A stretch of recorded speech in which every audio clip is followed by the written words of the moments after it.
Hello, this is Games to Play Before You Die, our show where we talk about the best video games, most important video games, most iconic video games that we think you should play before you die.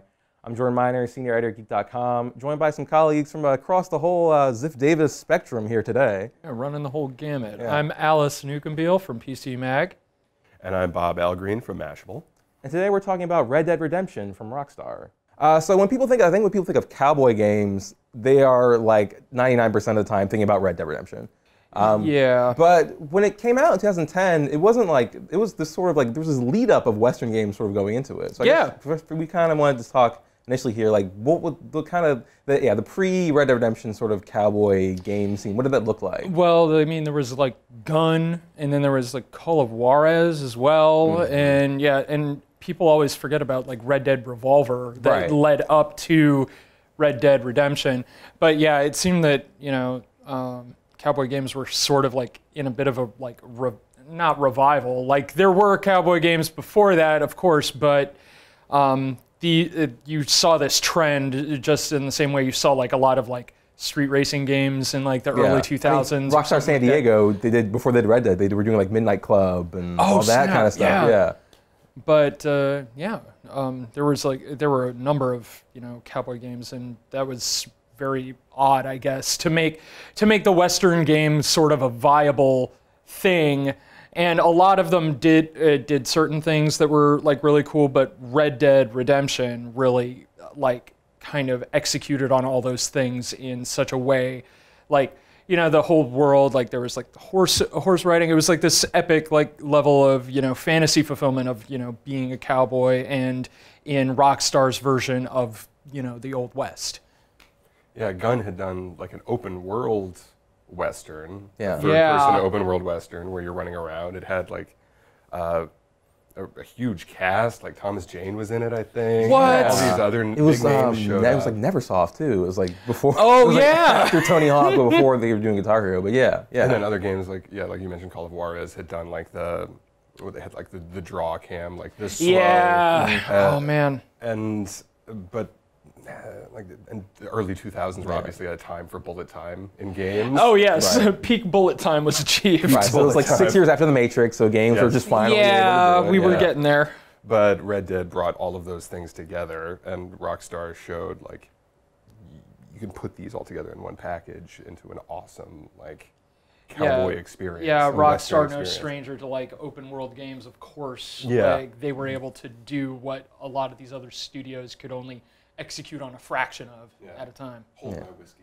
Yes, hold my whiskey. I mean, even at the time they weren't, because like Red Dead Revolver, no one thinks about that game. No, no, unfortunately not. But was that still made by Rockstar? Yeah, that was made by Rockstar San Diego. Rockstar. Yeah. Okay. That was supposed to be a Gunsmoke reboot for Capcom. Whoa. Or something crazy. Okay, so some Mad Dog McCree nonsense. Kind of. Like, yeah. Okay. I remember I was talking to a Rockstar guy before they officially announced 2. And he was telling me, hey, we're making Red Dead 2, like, big surprise. Yeah. But I was like, oh, isn't that technically Red Dead 3? And he was like, come on. he's like, get real. Yeah. Don't talk to me or my son ever again, please. Jeez.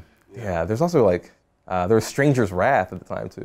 Oh that weird Oddworld game. So everything just needed to dip its toe into the weird Western pool. Yeah, if Rockstar should have taken that game, you could like catch your own bullets, because the bullets were these little like mad balls looking things. Like just like the bullets from like Roger Rabbit or some nonsense. Kind of, yeah. Oddworld, Stranger's Wrath. What system was it on? It was original Xbox, and they've now ported it to a lot more stuff. Xbox, too, yeah. But you know, it just kind of to me mirrors just the way that Westerns and movies have been this sort of like, just decades of Westerns, and they kind of go out of favor, they come back, and they just kind of never. Yeah. You'll see like 1 or 2 every now and again, but usually they just end up being remakes, like, you know, 310 to Yuma or something like that. But Westerns have always struck like a very strange chord, you know. It's like, it's not something you think about until you're actually watching it, and you're like, yeah, I can get along with that. That's really cool. And they're also this iconic part of, you know, they're an iconic part of like movie culture and just like American culture in general, I guess. Like everything, like people may not know what the good and the bad. Sorry, they may have never seen the good and the bad and the ugly, but they know what the soundtrack is, regardless. They're like, oh, there's a reason why I'm supposed to pay attention to Clint Eastwood. Yes, yes, exactly. Before he got old. Something I was thinking about, kind of building off of that, is the way, thinking about like Toy Story and the way you have like a cowboy and a spaceman. And something I hadn't thought about in years is that in 2010 you had another big game from that year was Mass Effect 2. Oh, wow. That meme that paired the two of them up, where it was like Shepard as Buzz. Wow, I haven't even. That's really good. That's very and good. John Marston as Woody, like with that's the absurd, with the cowboy vest. but it makes so much sense. Yeah, I had totally forgotten. Like, yeah, it was it Mass Effect 1 or 2 that came out that year? It was 2. It was 2 that had come out that year, but yeah, that was absurd. Those were both real big games. Huge Holy game. shit. And that's the same thing where it's like sci-fi versus Western, like the height of action and like all these guns and all these insane laser rifles that can do anything versus just a bolt action rifle. You gotta you gotta clean it out and you gotta like that was the thing about Red Dead Redemption, is like it made all of that gunplay feel really, really good. It had no reason, like the guns in that game had no reason to feel as fun as they did. Like it made like, you know, shooting like Gatling guns and stuff, like that was really fun, and all the lever action rifles, like the rolling block rifles and like the like the revolvers and stuff like that. Like it made all those guns feel really cool and visceral, I guess. Super tactile. Like like we're gonna slow this down and make you pull. Yeah. So just going back to like just saying like there's this kind of like waves when people are ready for like a big cowboy thing again. I think even just the gap between Red Dead 1 and now Red Dead 2, like it's been 8 years. So I think people were really ready for that again.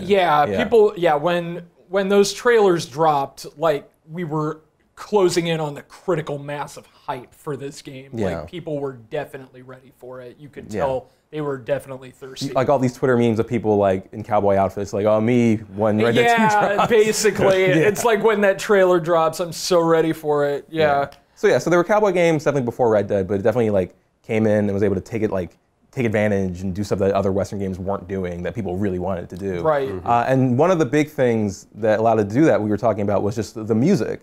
So y'all really excited to talk about the music in this game. Oh, for sure, So, let's get into that. Oh my God, what is it? The Red Dead Redemption soundtrack is by Bill Elm and Woody Jackson. Yeah, some good Tree Boys. Yeah, there's some good. Yeah, there's a really great score in the game, and it mashes up like what you would kind of expect a cowboy soundtrack to sound like, while also mixing in some modern ideas. Yeah, I mean it's like a revisionist Western. Yes, very, very much so. But it's like you always hear that there's that twang and that there's that whistle that you hear. Basically. Yeah, all that stuff that you expect to hear. That stuff that goes off like in the back of your brain that immediately is like, oh, okay, I'm in a Western. It's like the same way that, you know, when that one stinger drops from Back to the Future, you know what's coming. It's like, like you know what happens. Yeah, it's the spaghetti Western, like Ennio Morricone callback. It may not have been like period accurate necessarily, but it tells you you're in a Western. This is the setting. For broad strokes purposes, for the people that are approaching this game and may very well be their first experience with the whole like Western genre. That's the thing. Is like, this is a game that was marketing itself towards a crowd that may not have even, you know, seen a Western movie up until this point. Are you telling me that all these teenagers that like GTA hadn't like, you know, filled out their whole Criterion collection of like... No, they got the whole Miramax thing up on the wall. They're like, Sergio who? Like, yeah, basically. But it's, there's a really great score, and it uses like, it fills in like these vast expanses of space that you need to travel with, like, you know, stuff like, you know, chill like walking bass lines and stuff. I really dig. And the action is always really cool. It always like hits like a really like percussive beat. What was that track you were saying before we started that you really dug? Horseplay. Okay. It's one. Yeah, I mean, if you look it up on Spotify, it's just Horseplay, and it's this long like 6-minute track of just like progressively more aggressive bass lines, and it's what strikes up every time you just, whenever you want to just get on your horse and go. Like that's what'll pipe in eventually. And while they did have like an excellent score, they also had some licensed music. I mean, there's the excellent use of, there's Dead Man's Gun, which is of course like the closer for the entire thing, which is incredibly like this incredibly somber piece. And there's what is it? It's Far Away. I mean, yeah, that's kind of like, for a lot of people, I think like the centerpiece of the game when you're riding into Mexico, and then that song starts playing. Yeah, you go through like this little like crevasse, and then there's like the whole southern expanse just laid out in front of you, and then you hear this little like guitar riff play in, and then it's like poignant. It's very poignant, and then all of a sudden you hear lyrics, which is something that you don't necessarily expect in this game, because like with GTA, our experience is like, we're listening to the radio, we're listening to licensed songs, we expect lyrics, but up until this point in the game, we haven't had any of that, and you're like, oh, okay, so this is what we're doing. And then it kind of, because it's such like a keystone moment in the game, it kind of forces you to chill out and kind of take it all in. You almost expect like the titles to show up or something. Hold on. Wait for the title card to show. Bob, something that you said that I thought was interesting was that like, it may not be period appropriate, but to me, like Westerns as a genre, like they're obviously inspired by history, but at this point they're their own just like genre in of themselves, like in movies and in games. And so I think to use music that's more just kind of movie Western inspired, I think it's more for the feeling they're going for. They're trying to, Rockstar is always trying to make their game feel like movies, So it's like the GTA crime stuff, and now the Red Dead, like Western, like movie specifically kind of stuff. I think the music makes it feel so cinematic because it's like iterative, and something I'd never seen before in a game, especially in an open world game like this, is you'll hop on your horse and you're riding, you've got to go somewhere that's far away. And it kind of builds, or if you're in an action sequence and there's, suddenly you're about to get bushwhacked, because the music is kind of, it's like ramping up. And they recorded it in like different tracks. So there's like a bass line, there are the trumpets, there are the drums and the timpani that'll be like layered on top of that so it can build and swell. And in a game where you're just kind of roving around and there's not necessarily any direction, you can go anywhere you want, it like adds a cinematic and like a story element to it. Rockstar's ability to make their games feel authored while also giving you a ton of freedom is like really difficult needle to thread. Exactly. And when you can't just hop in the car and turn on like starting something. That horse is gonna go when it feels like going. Yes. It comes in when it's needed. It feels and that's something like Spider-Man did this year. Like every time you start swinging, the music will start to build and swell, and it feels really cinematic. My favorite track, by the way, I got to drop, is Trigonometry. Okay. That is my favorite track off of the Red Dead soundtrack. That is just like, in addition to being an excellent pun, it's a sound. Come to think of it, that entire soundtrack is full of puns. The whole horseplay thing, Trigonometry, like why? I guess it's a trend. It's like who does that with all his soundtracks? Like Michael Giacchino, all his soundtracks are just puns. That's right. Yeah, that is his thing. Cool. So I think it's a testament to the game that we've gone this far without really talking about playing the game yet. But it's also a fun game to play, and I think partially, mostly because it's building on what they did in GTA. Like GTA is this huge series. Like this must be doing something right. So a lot of taking those ideas. In some cases, I think they work better in a Western context. Yes, I agree. Yes, because with GTA, you're looking at like, okay, so it's an open world, you can do anything you want, and people will do absolutely anything they want in that game. But because it's framed in the real world, there's always this this dissonance in the world, because it's like, oh, okay, so I guess I'm going on, a f***ing rampage, and I'm shooting, the FBI because they're coming to arrest me or whatever. But it's like, in the Western context, it's like, it was, this lawless frontier sort of thing. The Wild West. It was indeed the Wild West, and I could totally see myself just like, either getting like lured into an ambush, or like potentially getting mauled by a bear or something. Like those are things that would probably happen. Yeah, you know, and even like just like the aimlessness of it feels correct because there are times like, oh, like I guess I might rob a train today, or like.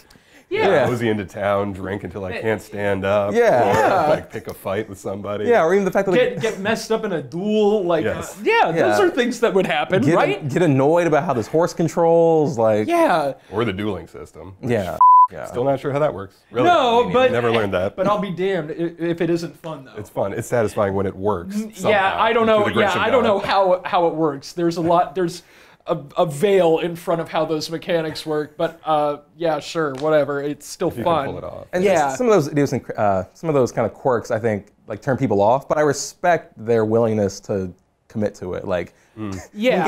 when games do something that is maybe like bad, but on purpose to sort of make a point, I really respect that. Yeah. I feel like some of the Western stuff they commit to here is kind of in that vein. Yeah, Rockstar is definitely like they know the kind of systems they're building in this game, Yeah. and it's frankly a bit of a miracle that they work as well as they do, as often as they do. Yeah. You know, yes, stuff breaks in the game naturally, but that's kind of what you expect from a Rockstar game, and that's kind of part of the fun. That's part of what you tweet about when you're playing this game, is how those systems end up interacting with each other in potentially unexpected and interesting ways. Yeah, there was like that one NPC who's like a human body, but with like a horse rigging system or something. Like, oh, What? yeah. Does he fly away too? Yeah, it was like a condor lady. Yeah, it's like all these kind of fun glitches. But also just all the praise in the world to them for making old timey guns fun to shoot. Like, Oh, for sure, yeah. With old-timey guns mixed with like bullet time, which is a very modern thing. Yeah. So you can slow down time. You're still shooting with like a revolver, but Yeah. it feels very Yeah. Well, it made that like Fast. whole like feathering the trigger thing like actually work, because it's Yeah, like you can yeah. unload like a whole clip in like the span of a second, which is kind of what you expect when you're messing around with like old-timey Western guns. That's what you see, is like the dude like shooting from the hip, just like pop, pop, pop, and like that. Hand in the trigger. Yeah. Yeah, and just the way it feels, it's like people get like cut down almost. Like the way they take hits and the way they go down, it's Yeah, so big, that is- dramatic. And again, like a movie. Yeah, that was something that was really surprising, at least in like Red Dead 2. Is like, yeah, it was like you compared how people get shot in GTA versus how they Yeah. get shot in Red Dead. It's like very theatrical almost. It's Yeah. like, oh, you got me hard, and it's like they like double over. Yeah. Oh, don't forget to let old Yeller out. Oh, And the puffs Yeah. of smoke that come out of your guns, and the guns of your enemies as well, so you can spot people. yeah. Based on little gun Well, that smoke. would It's make. like, Well, that makes sense when you're fighting out in the open wilderness. Like, oh, wow, that's a Yeah. gameplay mechanic. I forget, is this in the first one or is it just in 2 where your hat gets shot off? Is that in the first one? oh boy, I don't remember Okay. if it can I do happen. recall like losing your hat, and I do remember having a specific attachment to that hat. Yeah. I will go back for that hat every time. Horses not as much though. If they die, they die. Yeah. Like whatever. I'll ride in front of a train. That's fine. Yeah. D1. That's fine. And I think that theatricality to the shootouts is still inspiring like later games. It was Mafia 3, they were talking about their system where if people get shot and they're dying, like the AI will find the nearest ledge to like tumble over. What? Yeah. Just for the sake of theatrics. Yeah. Just to take Awesome. a gainer. Awesome. That's great. Oh my, yeah, that was one thing I saw with like Red Dead 2. They kind of went whole ham on that. It's like they added like dismemberment, and like if you shoot dudes in the gut, they will just continually like bleed. They will like gush blood. Like, oh, okay, yeah, getting shot sucks, especially in the Old West when it's like you got shot, you were pretty much dead anyway. Like, Yes. Something I've noticed in RD2 is, sorry, I don't know why I'm calling it that. Red Dead Redemption 2 is, I shot a guy in the head with a shotgun, and his head was just gone. It's gone. yeah, It's gone. It is a stump. Yeah, it was like kind of like the when you get up close and shoot them. Like, yeah. It Yeah, just you can. obliterates Yeah, them. you can take them off at the knee or just blow their head clean off. It's pretty gnarly. Which was pretty fun also in the Undead Nightmare expansion that Oh Red Dead yeah, had. that's a whole thing. Yeah. To talk about, too. Oh my Yeah, God. a whole bag that That's a whole cache of content we haven't opened up. I was like, this game also has a cover system that works, which at the time was like something of an advancement for Rockstar. So. Well, yeah, that was also a big thing. I mean, that up until that point, we had seen like cover systems work pretty well, but none of them were as intuitive.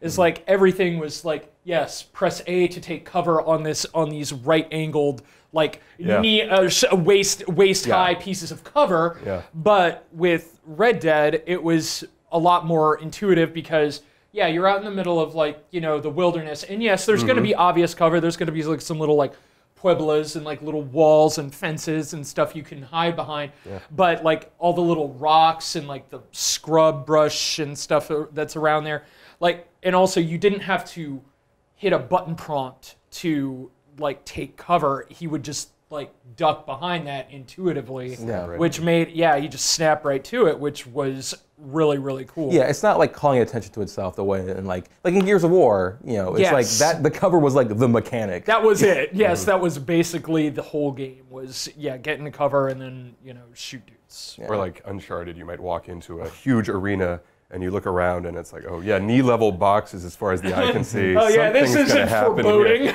That's a great segue to this last segment here. Uncharted's a game where you murder thousands of people, and you're just this quippy guy. It's like, oh, well, it's me. Well, It's me, Nathan Drake. Yeah, whereas, Mercenaries, they had it coming. whereas in we're talking about Red Dead 1 now because Red Dead 2 is out as the big game. And Red Dead 2, there's a lot of kind of morale, like making you think about the morality of what you're doing. Yeah. And a lot of that, you can trace that back to some stuff they were doing in 1. So yeah, just talk about just some of the kind of like gray sort of morality in this game. So I mean, it's a Western setting, which is gonna play with morality. That is so much for that setting. Like that is the kind of place to do it. Yeah, the white hats, black hats sort of Exactly. thing. Another thing, going back to the whole like Mass Effect thing, like when Red Dead Redemption came out, like that whole super binary morality systems were a huge mechanic. They were a huge thing in games at that point, and it felt like every game needed to have that. And it was also a very clear binary for most games. It was either, like save a bunch of kittens or burn down an orphanage sort of thing. And you're either the evil demon with like scars all over your face by the end of the game, or you're the heroic like dimpled chin savior.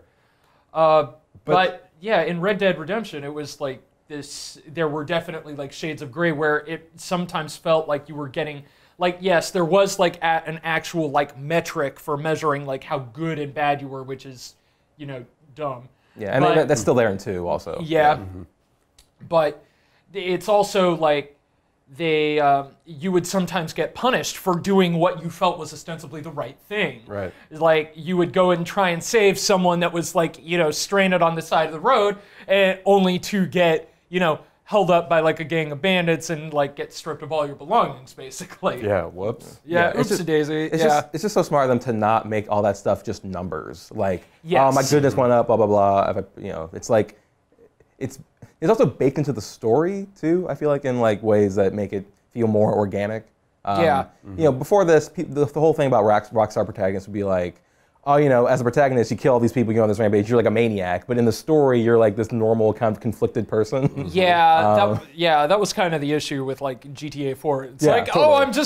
I'm this Eastern European immigrant and I'm trying to find my way in New York. Yeah.